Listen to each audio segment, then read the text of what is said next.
yéen a ngi seetaan seen télévision Touba Vision kon nag abonné leen te activé cloche bi ngir mën a jot suñuy vidéo saa yu ne. Touba Vision, la télévision qui suit l'enseignement de Khadimou Rassoul.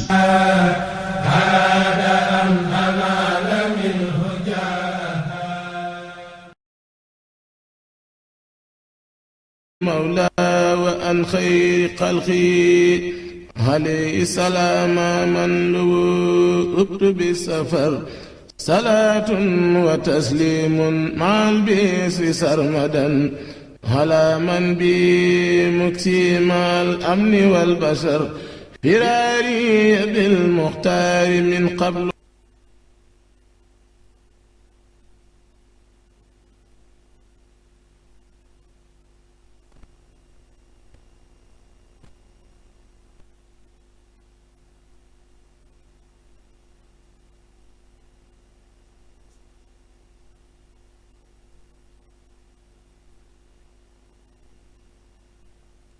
قاد لي مكوسا وتفسيرا لدى الجن والبشر رقد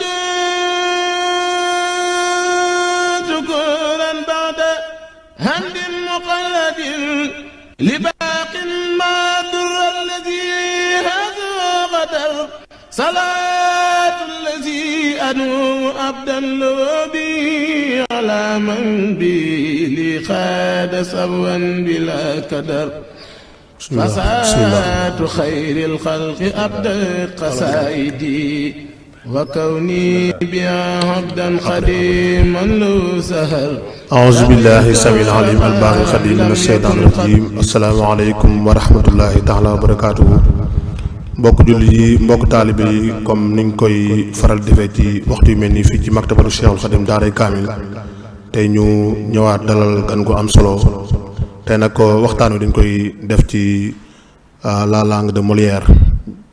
Comme vous le savez, nous sommes ici à la bibliothèque Cheikhul Khadim, plus connue sous le nom de daaray kaamil. Comme à l'accoutumée, durant les événements, daaray kaamil organise des conférences et des symposiums ici dans la salle de lecture. Comme on est dans le mois de Safar, pour mieux préparer le grand magal de Touba, daaray kaamil organise des conférences et des symposiums. Comme vous le savez, daaray kaamil est un lieu de savoir qui est composé de différentes sortes de sciences, comme par exemple des livres, des témoignages et des archives. Des archives mourides en particulier et l'islam en général. Donc pour cela, notre programme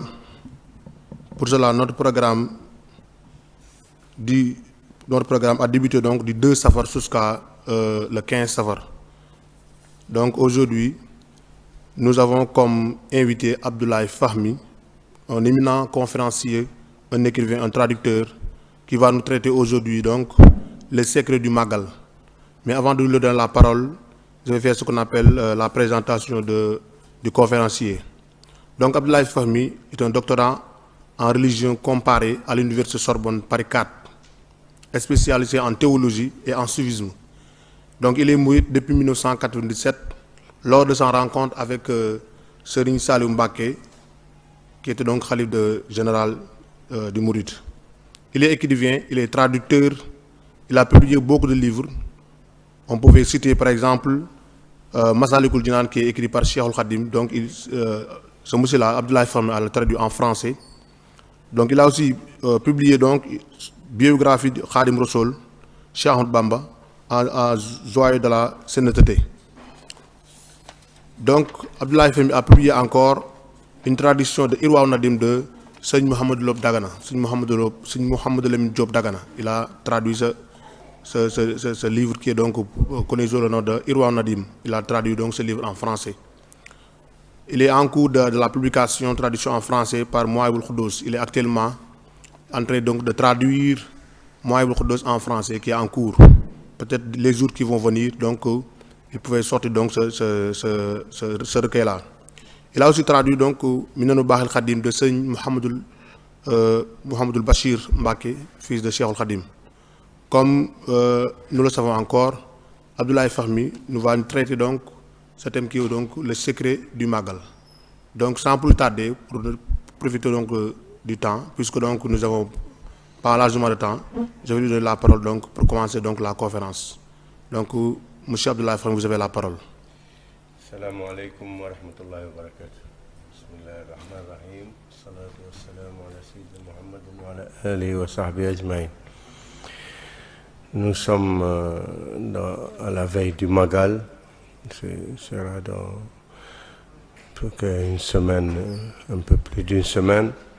Et on fait ces émissions pour expliquer et conscientiser tous les mourides et les non-mourides sur l'importance de cet événement qui est particulier au mouridisme. C'est une fête qui a été initiée par Khadim Rasoul en personne pour fêter son départ pour l'exil. Et déjà, c'est étrange que quelqu'un fête son départ pour l'exil et non son retour de l'exil. Parce que le départ pour l'exil a signifié un nouveau cycle. Et c'est ce qu'on va expliquer dans les secrets du Magal. L'exil a été une épopée sans précédent. Khadim Rasoul était parti à la conquête de privilèges, de grâces, de stations qui n'ont jamais été obtenues auparavant.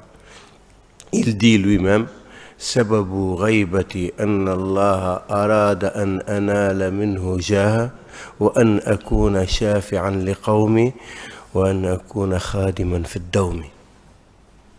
Allah a voulu, par mon exil, que j'obtienne de lui une station élevée, une grâce. Le jah en arabe, c'est rif' al-makana, ça veut dire c'est la station élevée, l'acceptation, le qouboul. Quelqu'un qui a le jah, on ne lui refuse pas ses demandes et ses requêtes.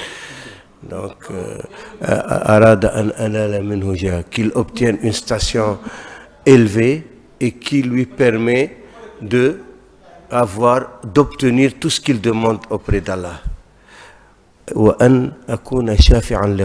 Et que je sois l'intercesseur de mon peuple, de ma communauté, de ceux qui se rattachent à lui. Khadim Rasoul, il est leur intercesseur devant Allah et devant son prophète Mohammed. Et que je sois le serviteur privilégié du prophète Mohammed à jamais, ici et dans l'au-delà. Donc, c'est une station qui n'a jamais été donnée à qui que ce soit. Et Khadim Rasoul a expliqué beaucoup de choses. Certains secrets ne sont pas à mettre à la portée du public parce que aujourd'hui, dans notre époque, c'est très difficile d'accéder à ces connaissances. Et ils sont peu les gens qui ont accès à cette connaissance. Parce qu'on est dans une période où le rationalisme a beaucoup pris le pas. Et même le négationnisme, les gens nient ce qu'ils ne connaissent pas. Comme a dit Sayyidina Ali ibn Abi Talib karramallahu wajhah, al-mar'u adu ma yajhal. L'humain se fait ennemi de ce qu'il ignore. Au lieu que quelque chose il ignore, il dit je ne sais pas, ça je ne connais pas. Non, c'est pas vrai, ça n'existe pas. Et on voit beaucoup de négation et de dénégation de certaines réalités qui sont pourtant bénéfiques pour l'humanité. Dans notre religion, l'islam, Allah nous a donné et il a envoyé le prophète Mohammed sallam pour enseigner al-hikmah wal-ahkam, la sagesse et les lois. Mais il y a beaucoup de gens qui réduisent la religion islamique aux lois et ils oublient al-hikmah, la sagesse. Pourtant, Allah dit dans le Coran, dans plusieurs endroits, qu'il a envoyé parmi nous un prophète suscité de nous, parmi nous, pour nous enseigner le livre et la sagesse. Al-Kitab wa al-Hikmah. وَلَقَدْ أَرْسَلْنَا فِيكُمْ كما أرسلنا فيكم رسولا منكم ليتلو عليكم آياتي ويزكيكم ويعلمكم الكتاب والحكمة ويعلمكم ما لم تكونوا تعلمون. C'est ainsi qu'il a envoyé parmi vous un messager de vous, minkum, qui vous récite mes versets et qui vous enseigne et qui vous purifie, qui vous apprend la purification, tazkiya, et qui vous enseigne le livre et la sagesse, et qui vous enseigne ce que vous ne connaissez pas. Donc le prophète Mohammed sallallahu alayhi wa sallam est venu nous enseigner ce qu'on ne connaît pas. Il est venu nous enseigner le hikmah, la sagesse. Il est venu nous enseigner le Coran, le livre qui contient l'ahkam ou le hikmah, les lois et la sagesse, et qui nous purifie, nous apprend la tazkiya. Et pour cela, il nous a expliqué que notre religion se divise de 3 volets: Iman, Islam, Ihsan. Khadim al-Rasoul, qui a été le revivificateur de son époque, il a revivifié l'islam. Il dit: ma voie est Iman par le Tawhid, Islam par le Fiqh, Ihsan par le Tasawuf. C'est ça la voie de Khadim al-Rasoul. Iman par le Tawhid, Islam par le Fiqh, Ihsan par le Tasawuf. Et il a composé les meilleurs ouvrages dans le Tawhid. C'est Mawahib al-Quddus qui va bientôt apparaître en français et même en anglais pour le bien de l'humanité. Il a synthétisé le Tawhid Ash'arite. Il y a 3 écoles dans le Tawhid, dans le monde sunnite. L'école Ash'arite, qui est la plus répandue, la plus générale, et l'école Mataroudite, qui est particulière presque aux Hanafites, du madhab Hanafi, et il y a l'école Salafi. Les Salafis, l'école Salafi, c'est une école de théologie, c'est pas une école de fiqh, c'est une école de théologie. Il y a beaucoup de confusion, les gens, quand ils disent Salafi. Salafi dans la Aqidah, c'est une école. Maintenant, dans le fiqh, il y a 4 écoles: Malikite, Hanafite, Shafi'ite et Hanbalite. Donc, ceux qui se disent en général Salafi, ils sont plus de tendance Wahhabi, ou ils sont plus Hanafites, plus Hanbalites. L'imam Ahmed ibn Hanbal, parce que même la Aqidah Salafi, au début, c'était plus dans l'école d'Ahmed ibn Hanbal. Mais il y a beaucoup de, même soufis, qui peuvent adopter la théologie Salafi. Mais même dans l'école Salafi, il y a des tendances. Il y a des tendances qui sont plus proches des Ash'arites et d'autres qui sont moins proches, parce que c'est des points de litige. Finalement, quand on prend les livres des Ash'arites ou des Mataroudites ou des Salafis et on les étudie avec intelligence, sans passion, mais avec raison, on va trouver que les différences sont minimes sur certains points, parce que dans le Tawhid, il y a 6 articles. Croire en Allah, croire en les prophètes, croire en les anges, croire en les livres révélés, croire en les jours du jugement et croire en Qada al-Qadar. Aucune école ne diverge sur cela. Maintenant, sur les explications de ces articles, ils peuvent différer sur certains points, des points de vue différents. Mais ceux qui ne connaissent pas, ils entrent en conflit tout le temps, et c'est des débats sans fin qui n'ont vraiment aucun sens et qui créent la zizanie et qui créent l'incompréhension chez les musulmans, parce que c'est le manque de connaissances. D'ailleurs, Khadim al-Rasoul, il dit dans Masalik Jinan: فَالْعِلْمُ لَا بِكَثْرَةِ الرِّوَايَةِ بَلْ إِنَّهُ نُورٌ مَعَ الدِّرَايَةِ. La science et la connaissance ne sont pas de répéter les récits des anciens ou les avis des anciens, ou de mémoriser les textes, mais c'est une lumière qu'Allah projette dans le cœur du croyant, et avec compréhension. Donc quelqu'un doit lui-même comprendre ce qu'il lit, pas répéter tout le temps ce qu'ont dit les autres. Et c'est ça qui est malheureux dans beaucoup.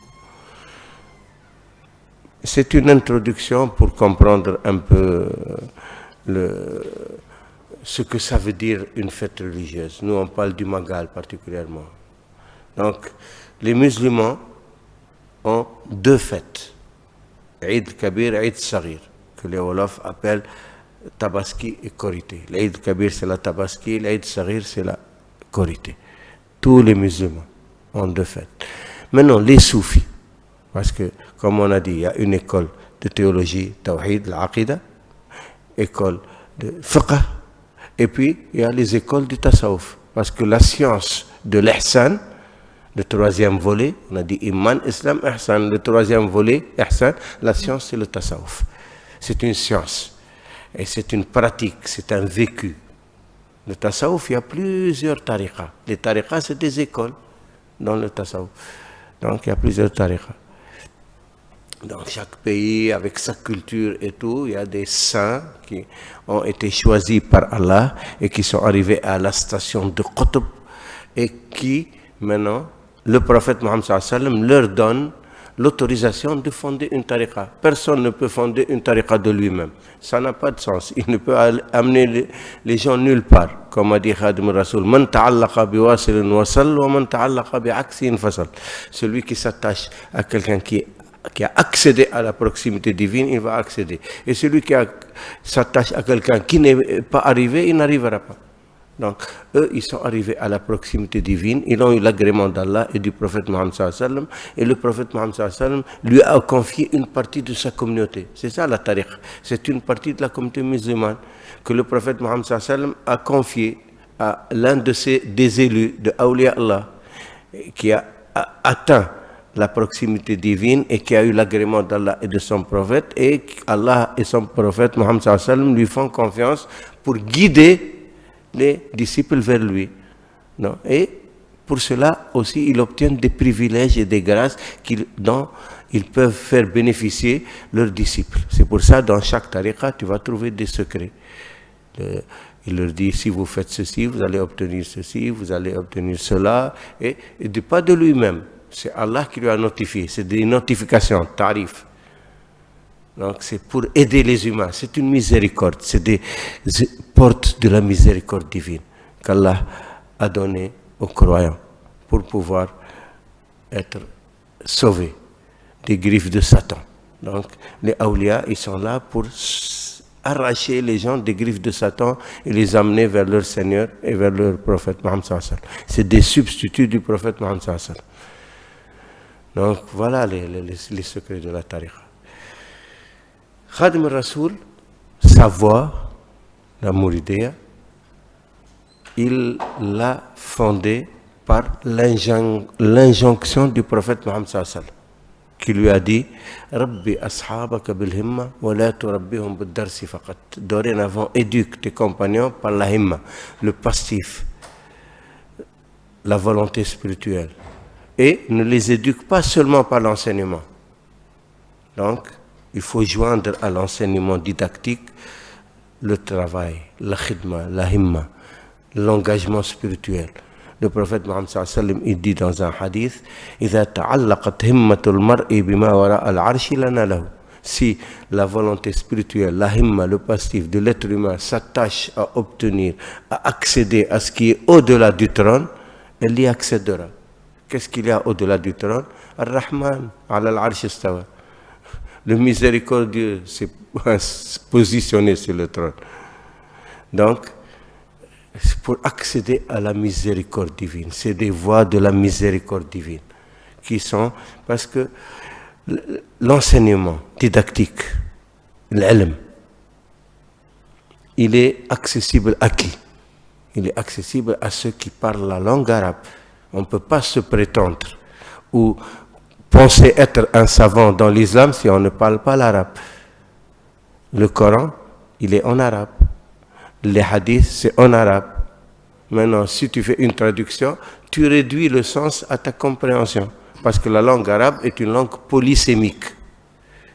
Un mot peut cacher beaucoup d'autres. Il peut avoir plusieurs sens, plusieurs significations. Et la langue arabe, elle a des particularités, des subtilités. Donc celui qui ne maîtrise pas la langue arabe ne peut jamais se prétendre savant. Ça, c'est admis partout, dans toutes les écoles de savoir. Celui qui dit le contraire, il ne sait pas. Son excuse, c'est qu'il ne connaît pas, il ne sait pas de quoi il parle. Donc, ceux qui ne parlent pas l'arabe, comment ils vont faire? Voilà. Il y a la miséricorde divine. Eux, ils vont chercher les saints, les awliya. Ils s'attachent. C'est pour ça que tu vois les tariqas partout dans le monde musulman. Et tu vois, par exemple, dans le monde non musulman, beaucoup de awliya.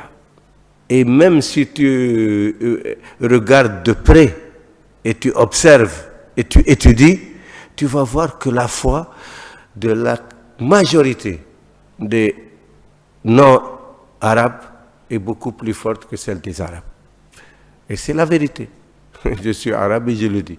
Pourquoi? Parce que les non-arabes, leur attachement au prophète Mohammed sallam et à Allah se base sur l'amour. Ils aiment Allah, ils aiment le prophète Mohammed sallam. Les Arabes, ils s'attachent au texte et ils ont peur. Ils ont peur de l'enfer. Ils ont peur. C'est la peur, la crainte de Dieu et la crainte du châtiment et du jugement qui les motive plus que l'amour du divin et du prophète Mohammed sallam. Et c'est tous ceux qui voyagent dans le monde musulman, ils peuvent constater cela. Donc, il y a la voie de l'amour et il y a la voie de la loi. Pourquoi beaucoup sont attachés aux lois? Ils ont peur du jugement, ils ont peur de l'enfer. Pour ça, ils parlent tout le temps de l'enfer. Et ceux qui aiment Allah et aiment le prophète Mohammed sallam, et ils sont plus rassurés parce qu'ils savent qu'Allah est miséricordieux, Rahman Rahim, et que sa miséricorde précède sa colère, comme Allah lui-même l'a dit. Wa sabaqat rahmati ghadabi. Wa rahmati sabaqat ghadabi. Et ma miséricorde précède ma colère. Donc, ils savent que la miséricorde d'Allah précède sa colère. Quel que soit, Allah est le plus miséricordieux, Arhamur Rahimin. Donc, eux, ils misent plus sur la miséricorde divine. Ils essayent toujours de faire le meilleur, de donner le meilleur d'eux-mêmes, de se perfectionner. D'ailleurs, le tasawwuf, c'est la voie du perfectionnement. Ihsan, c'est le perfectionnement spirituel. Donc, les soufis, ils travaillent plus sur leur cœur. Tazkiya. Wa yuzakkikum wa yu'allimkum al-kitaba wal-hikma. Allah a dit, le prophète, il est venu pour nous purifier, nous apprendre de la purification. Tazkiya.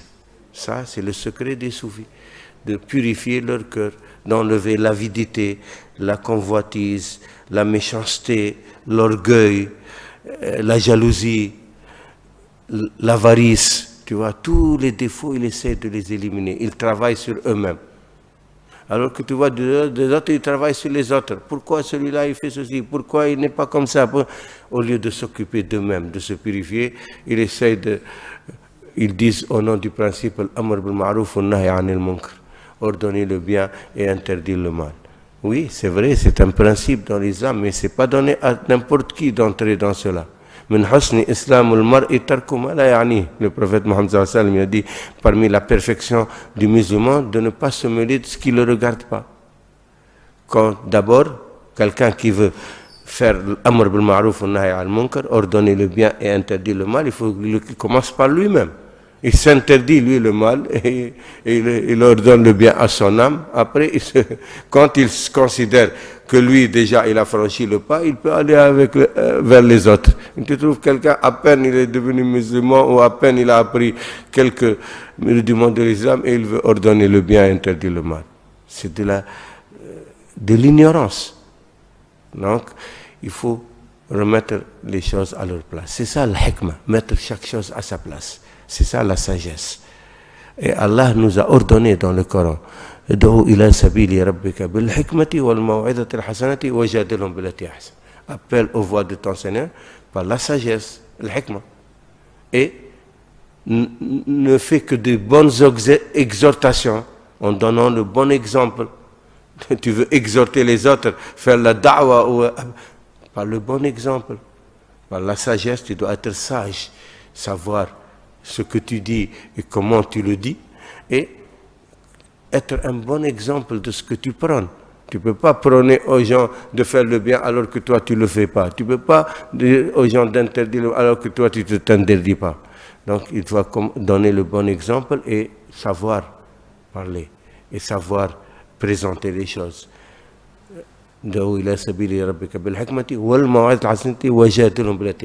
Et si tu trouves quelqu'un qui est en train de polémiquer avec toi, il faut polémiquer avec les meilleures manières, avec les adab. Les adab, c'est important. C'est ça la force des mourides et des soufis en général. C'est les adab, le bon comportement, les règles de bienséance. Ça, c'est très très important à comprendre. Bon, après cette introduction, maintenant, on va venir au Magal. On a dit, les soufis ont une fête particulière, c'est le Gamo. C'est le Mawlid al-Nabawi Sharif. Ils fêtent la naissance du prophète Mohammed sallallahu alayhi wa sallam parce que pour eux, c'est un jour mémorable. C'est un jour où le monde a changé. La venue du prophète Mohammed sallallahu alayhi wa sallam dans ce monde a changé le cours des événements. Donc c'est un jour qu'ils célèbrent parce qu'il a initié un nouveau cycle pour l'humanité. Et toute la création était heureuse de la venue du prophète Mohammed sallallahu alayhi wa sallam. Allah a dit dans le Coran, même les djinns ne pouvaient plus accéder aux nouvelles du ciel quand le prophète Mohammed sallallahu alayhi wa sallam est venu. Donc, c'était un nouveau cycle pour l'humanité. Maintenant, les mourides, ils ont une fête particulière à eux. C'est la célébration de l'exil de Khadim Rasoul. C'est le Magal qu'on célèbre. On dit le Magal de Touba, mais c'est le Magal de Khadim Rasoul. Parce que Khadim Rasoul a dit de le célébrer partout où qu'on soit. Donc, mais comme on a pris l'habitude depuis Serigne Fallou qui avait appelé les mourides à venir le célébrer à Touba parce qu'il était en train d'achever la construction de la mosquée, donc c'est devenu une habitude. Mais le Magal se célèbre partout où les mourides soient. Parce que Khadim Rasoul a dit, il doit rendre grâce à Allah pour ce qu'il a obtenu dans son exil. Et si ce n'était pas l'exil, ses dons et ses grâces ne seraient pas parvenus à l'humanité. Donc, il doit rendre grâce. Et comme il ne pourra jamais rendre grâce comme il faut à Allah pour cela, il demande à tous ceux qui sont avec lui de célébrer avec lui ce jour. Chacun à la mesure de ses moyens. Celui qui peut égorger un coq ou une poule jusqu'à celui qui peut égorger un chameau. Toutes sortes de mets, de victuals, de bêtes immolées doivent être offerts à manger à tous ceux qui participent et tous ceux, même envoyés à ceux qui ne participent pas. C'est la générosité, c'est le partage. C'est un jour de fête où on doit lire le Coran.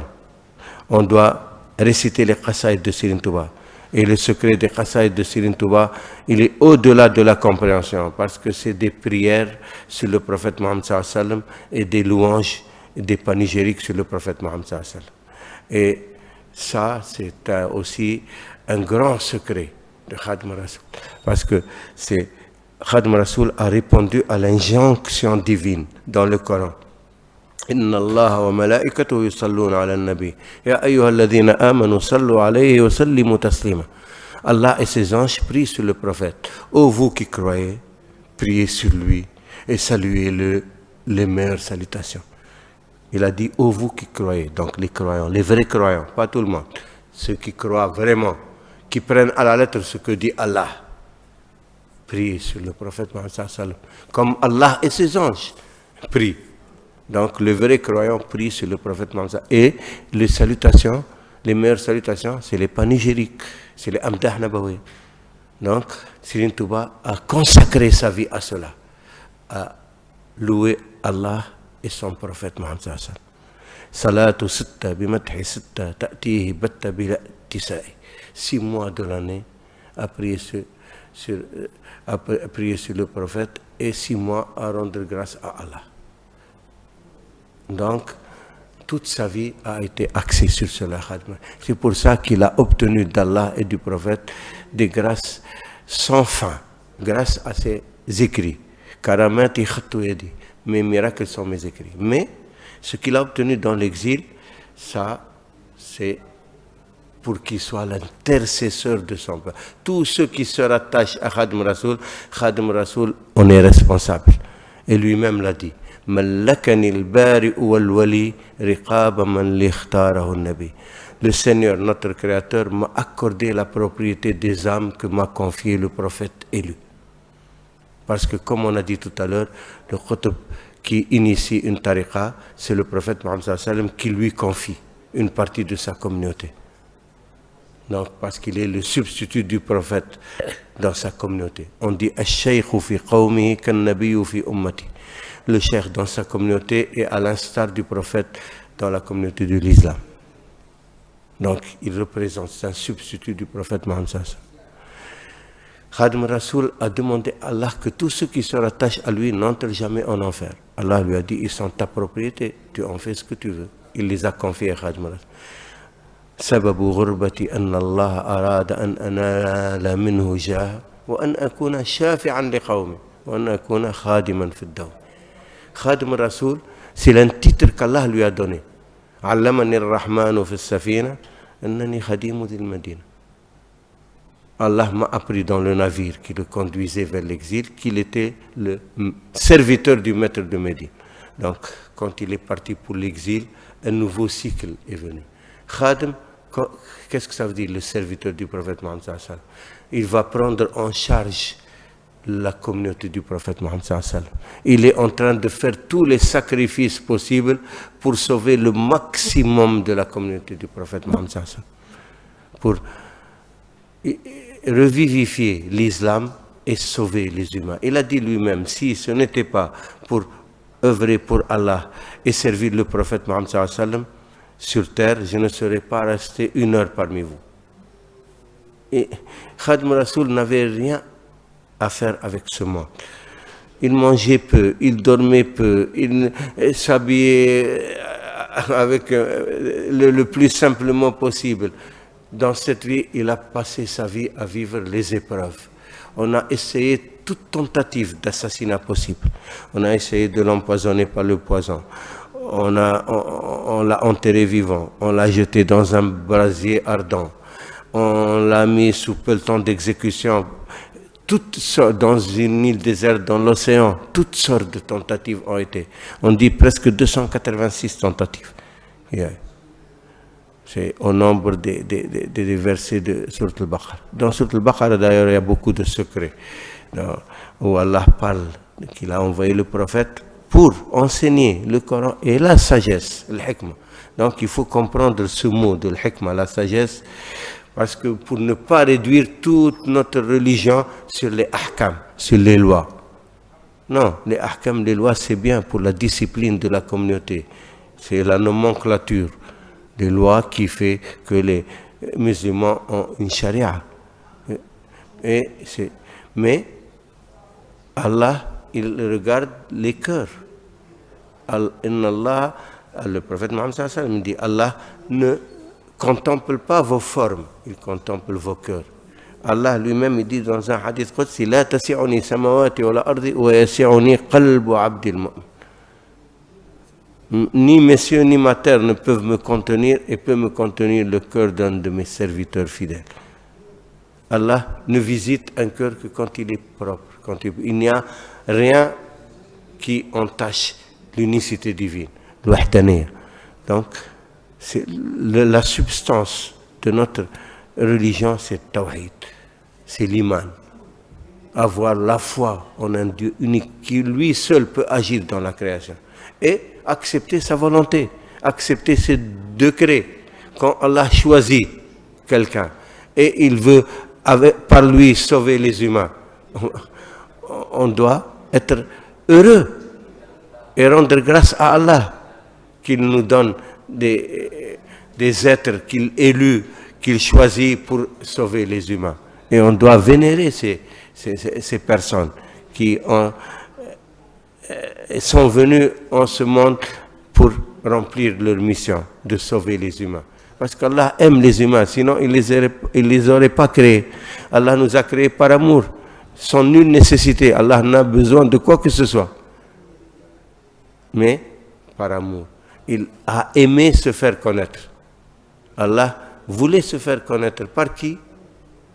Donc, il a créé une créature, l'humain, qui lui a donné les facultés nécessaires pour le connaître. Donc, il n'y a pas de plus noble mission sur terre que de connaître son Seigneur. D'ailleurs, c'est pour ça que la théologie est une science la plus importante, Tawhid. Parce que les théologiens, ils disent, comment tu peux adorer ce que tu ne connais pas? Kayfa ta'budu man la ta'rif? Il faut connaître Allah pour l'adorer vraiment. Donc, voilà, le Tawhid, il apprend à connaître Allah. Et la connaissance d'Allah vient par le cœur. La raison, elle peut seulement affirmer l'existence d'Allah. Des preuves, qu'elles soient des preuves théologiques, qu'elles soient des preuves scientifiques, ils peuvent affirmer l'existence d'Allah, qu'Allah existe. Parce qu'on voit l'harmonie de la création, même les scientifiques avant qui étaient majoritairement athées ou agnostiques, aujourd'hui ils deviennent croyants. Ils savent qu'il y a une force qui existe, quel que soit le nom qu'ils lui donnent, mais ils savent qu'il y a un être unique qui gère cette création et qui a créé cette création. Mais seulement la raison peut arriver à ça, à prouver l'existence d'Allah, par des preuves rationnelles, scientifiques, théologiques ou ce qu'on veut. Mais connaître Allah, c'est différent. Connaître Allah, c'est par le cœur, par avoir un cœur pur où Allah projette sa lumière. Parce qu'on ne peut connaître Allah que par lui-même. C'est lui qui se fait connaître à nous. Sinon, on n'a aucun moyen de le connaître s'il ne se fait pas connaître à nous. Et nous, en tant que musulmans, on a la chance. Il s'est fait connaître à nous par le prophète Mohammed sallallahu alayhi wa sallam. Le prophète Mohammed sallallahu alayhi wa sallam nous a appris à aimer Allah et à aimer son prophète. Ittabi'ouni yahbibkum Allah. Suivez-moi, Allah vous aimera. Allah a dit dans le Coran, Ya ayyuhalladhina amanu man yartadda minkum an dini sawfa ya'ti Allahu biqawmin yuhibbuhum wa yuhibbunahum. أذلة على المؤمنين أعزة على الكافرين يجاهدون في سبيل الله ولا يخافون لومة لائم ذلك فضل الله يؤتيه من يشاء والله واسع عليم. Ô vous qui se détournez de votre religion, Allah va susciter un peuple qu'il aimera et qui l'aimeront, qui seront humbles devant les croyants et fiers devant les mécréants. Donc, Allah, à chaque fois, il passe le relais à d'autres. Ceux qui ne seront pas dignes de porter ce message du prophète Mohammed sallallahu alayhi wa sallam, Allah le passe à un autre peuple. Et dans l'islam, la force de l'islam, c'est que tous les peuples sont appelés à l'islam. Le prophète Mohammed sallallahu alayhi wa sallam est le seul prophète qui a été envoyé à toute l'humanité sans distinction de race, de couleur, de langue, d'ethnie. Donc c'est un musulman américain ou anglais ou australien ou zimbabwéen ou l'Afrique du Sud ou de Namibie ou de Sénégal ou du Maroc ou de l'Arabie Saoudite ou de Koweït, pareil, il n'y a aucune différence. Tous sont interpellés par le message de l'islam. Donc, il faut comprendre que ce message est universel et qu'il n'est la propriété de personne. Et inna akramakum indallahi atqakum. Le plus honorable entre vous auprès d'Allah est le plus pieux, celui qui craint plus Allah et qui a le plus de qualité et de vertu. Taqwa, c'est les qualités, les vertus, la crainte divine. Quelqu'un qui ne vit pas pour ses passions ou en suivant les tentations, mais il vit pour plaire et satisfaire son Seigneur, avoir l'agrément de son Seigneur. Taqwa, c'est un mot qui contient beaucoup de sens. Un jour, on avait demandé à l'un des compagnons, Abu Huraira, On lui a dit, c'est quoi le taqwa? Il a dit, tu as vu quand tu marches dans une terre où il y a beaucoup d'épines, comment tu fais? Il dit, je fais attention de ne pas marcher sur une épine. Il dit, c'est comme ça. Il faut essayer de ne pas faire de bêtises, de conneries, de faux pas. Non. Taqwa, c'est-à-dire d'avoir la crainte divine, de ne pas violer ni les lois d'Allah, ni la volonté d'Allah. Il faut accepter la volonté. Parce que celui aussi qui n'accepte pas la volonté d'Allah, il a commis une faute plus grave que celui qui a violé la loi. Parce que on ne peut pas être contre la volonté d'Allah. Allah, il dit, Abdi turid wa urid, wa la yakunu illa ma urid. Mon serviteur, je veux et tu veux, et ne sera que ce que je veux. Tu es content ou tu n'es pas content, tu agrées ou tu n'agrées pas, ne sera que ce que veut Allah. Donc il faut marcher avec la volonté divine. Et quand Allah met quelqu'un en avant, il faut l'accepter et marcher derrière lui. C'est pour ça qu'Allah a envoyé des guides. Khadim Rasoul maintenant, quand il a accepté le défi que personne n'a pu relever avant, c'était lors de la venue du prophète Mohammed sallallahu alayhi wa sallam ici à Touba, à Dar Qudus. Khadim Rasoul avait 39 ans, 9 mois. Et le prophète Mohammed sallallahu alayhi wa sallam lui a signifié qu'il était le Qutb, qu'il était arrivé à la station de Qutb Zaman, le pôle de son époque. Comme avant lui Cheikh Ahmed Tijani, comme avant Cheikh Abdul Qadir Jilani, comme Aboul Hassan Chadli et d'autres. Comme on a dit, le Qutb, Allah lui donne l'autorisation par le prophète Mohammed sallallahu alayhi wa sallam de prendre en charge une partie de la communauté musulmane. Donc Khadim Rasoul est arrivé à cette station à 39 ans, 9 mois. Mais le prophète Mohammed sallallahu alayhi wa sallam lui a dit, on ne peut pas occuper cette fonction, parce que c'est une fonction. D'abord, c'est une station, parce qu'il y a beaucoup qui arrivent à la station de Qutb, mais ils n'occupent pas la fonction. Parce que quand ils sont dans une même région, il faut que l'un, quand le Qutb meurt, un autre lui succède. Il est arrivé à la station, mais il lui succède quand son prédécesseur meurt. Il peut y avoir Qutb qui vivent ensemble, dans le même endroit. La fonction ne peut être occupée que par un seul, mais la station, ils peuvent y arriver plusieurs. Alors, il lui a dit, le Qutb ne peut exercer sa fonction qu'à 40 ans. Dans 3 mois, tu vas... Khadim Rasoul et le prophète Mohammed sallallahu alayhi wa sallam, quand il était venu, il était accompagnant d'Ahl Badr. Il lui a dit, moi, ce que je veux, c'est être avec toi comme ta compagnie à Al-Badr. Je veux être en permanence avec toi. Mon amour pour toi est tel que je veux être toujours avec toi. Le prophète Mohammed sallallahu alayhi wa sallam dit, mes compagnons ont obtenu leur station par la bataille de Badr. Mais aucune bataille ne peut être équivalente à Badr. Parce que si les musulmans avaient perdu ce jour, il n'y aurait plus d'islam sur terre. Donc, pour accéder à cette station, il y a des épreuves que nul n'a jamais pu relever.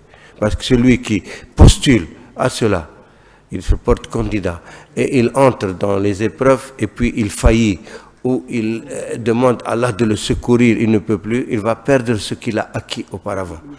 Et personne ne sait, n'a joué avec ses acquis. Donc, mais je peux te raccourcir le temps pour que tu puisses exercer dès maintenant ta fonction. Khadim Rasoul lui a dit, mon amour pour toi est tel que rien ne peut m'empêcher d'accéder à ça. Sauf si Allah me prend. Mais s'il me laisse en vie, rien ne peut m'arrêter. Moi, je postule. Il s'est porté candidat là où personne n'a pu avant lui. Donc, et c'était une série d'épreuves. Le prophète Mohammed sallallahu alayhi wa sallam, il dit, Ashaddu nasi ibtila'an al-anbiya'u thumma al-amthal thumma al-amthal. Les plus éprouvés des humains sont les prophètes, après les plus exemplaires, après les plus exemplaires. Donc pour comprendre que l'exil, c'était une série d'épreuves que nul n'a pu relever avant ces épreuves. Des tentatives d'assassinat sans fin, il vivait dans la forêt équatoriale avec sans partisans, personne avec lui, tout seul. Tu vois, on ne sait même pas comment il mange ou comment il... Et non seulement, il a vécu ça avec les tentatives d'assassinat, avec la solitude dans les forêts ou dans les camps militaire, et il a produit des merveilles de poésie, des louanges sur le prophète Mohammed sallallahu alayhi wa sallam et des prières sur le prophète Mohammed sallallahu alayhi wa sallam. Il n'a pas arrêté toute sa vie de louer. Et quand il est revenu, il avait des malles. On dit qu'il pesait 7 tonnes et demie les malles, toutes remplies de qasaïd, de panégyriques, de textes écrits à la louange d'Allah et de son prophète Mohammed sallallahu alayhi wa sallam. Même humainement, tu te dis où il trouvait l'encre, les papiers et tout.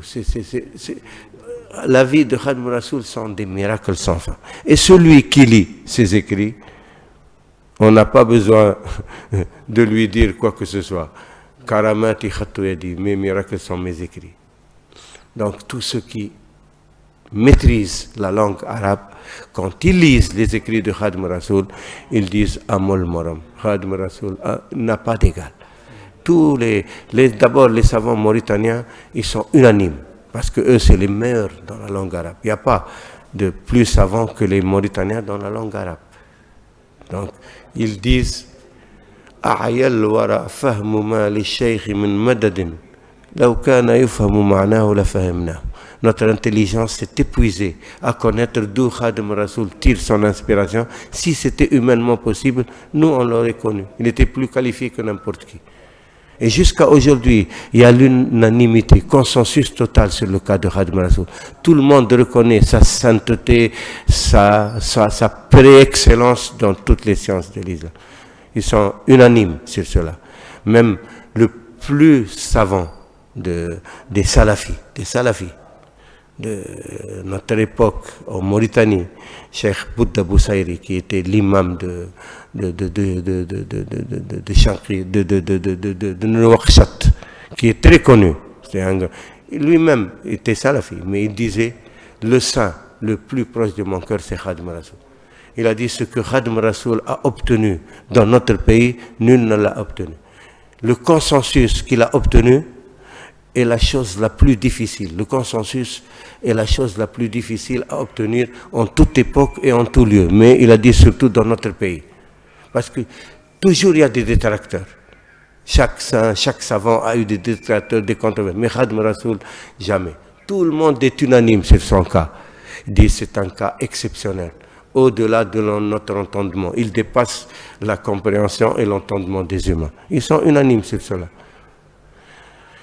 Ce sont des choses, quand ils sont connus, au moins les Sénégalais doivent savoir ce que Allah leur a donné, ce dont Allah les a gratifiés par le cas de Khadim Rassoul. Et ils peuvent être fiers devant toutes les nations. Donc, c'est pour ça que, en fêtant le Magal et en leur parlant de ces exploits, de ces grâces, de ces bénédictions qu'Allah a accordées par Khadim Rassoul, c'est pour aider les humains. Ce n'est pas pour se glorifier devant qui que ce soit. On n'a pas besoin. Allah nous ordonne l'humilité. Il nous ordonne le bien, de la bienfaisance, l'amour du prochain. D'ailleurs, le prophète Mohammed sallallahu alayhi wa sallam, il disait La ya'mun ahadukum illa an yuhibba li akhihi ma yuhibba li nafsi. Personne d'entre vous ne peut se dire croyant s'il n'aime pas pour son prochain ce qu'il aime pour lui-même. Donc, c'est l'amour de notre prochain qui nous invite à partager ses secrets et ses réalités pour aider les humains. Parce que l'appel de Khadim Rassoul, c'est pour tout le monde, pour toute l'humanité. D'ailleurs, lui-même, il disait dans la Qasida, qui est en acrostiche de Rahman Rahim. Rahman Rahim. Il disait Rabbi bima yashrahu al-adhana qad faja'a bijahi afdali man lillahi qad laja'a. حمدي لرب كريم لا شريك له وصدري اليوم نورا ساطعا ملأ محمد صلوات الله في أبد عليه بحزبه كل به كلأ أدعو إلهي الذي عمت مواهبه لجملة الخلق ما يختار من برأ ناجيته جل أعواما وكرمني تكريم هاد وكل من لغى برئا رحمن هب لجميع الخلق رحمة من يغني عن الشر من قرآنه قرأ حط أمة المصطفى عن كل مفسدة ولترحم الخلق يا من جدهم بدأ يا مالك الملك يا من جل عن قود ارحم جميع الورى يا هاديا ردأ محوت ما قد نحاه القلب من ضرر بجاه أفضل من لله قد لجأ. Déjà cette qasida explique tout, la miséricorde qu'il demande pour toutes les créatures sans exception. Voilà, en grosso modo, et puis on laisse la parole à Serigne Fallou. Merci Abdoulaye. Merci Abdoulaye Fahmi.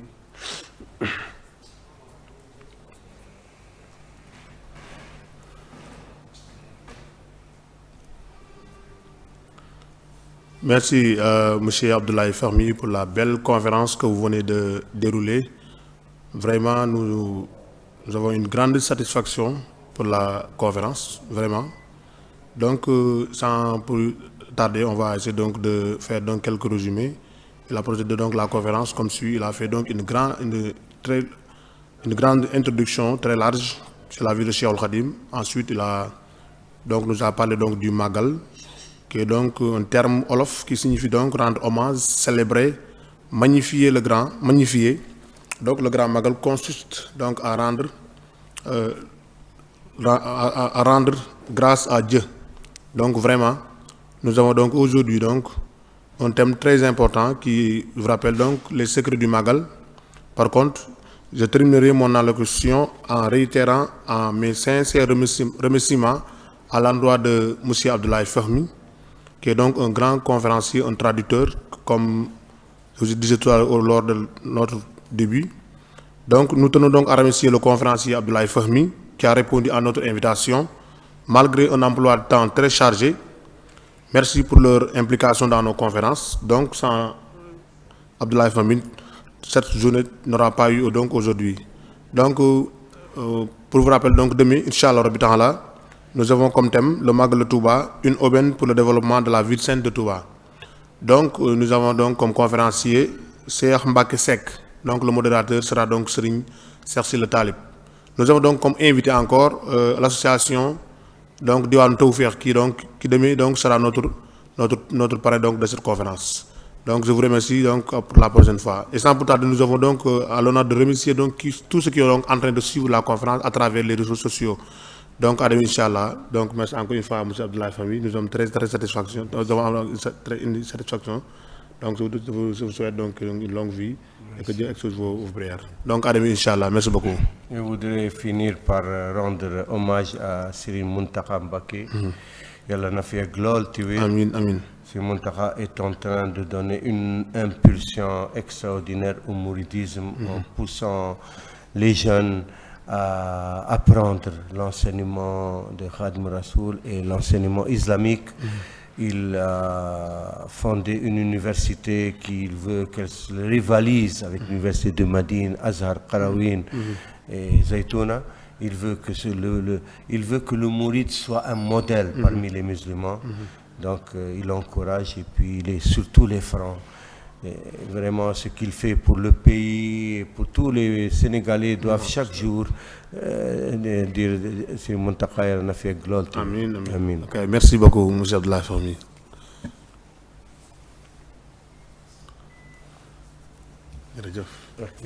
صلاة الذي في كل سير وفي سفر هماني هلا ماهن ما الأبس والسفر صلاة الذي في كل سير وفي سفر هماني هلا ماهن ما الأبس والسفر صلاة الذي في كل سهر وفي سفر هماني هلا ماهن ما الأبس والسفر صلاة الذي في كل سهر وفي سفر هماني هلا ماهن ما الأبس والسفر صلاة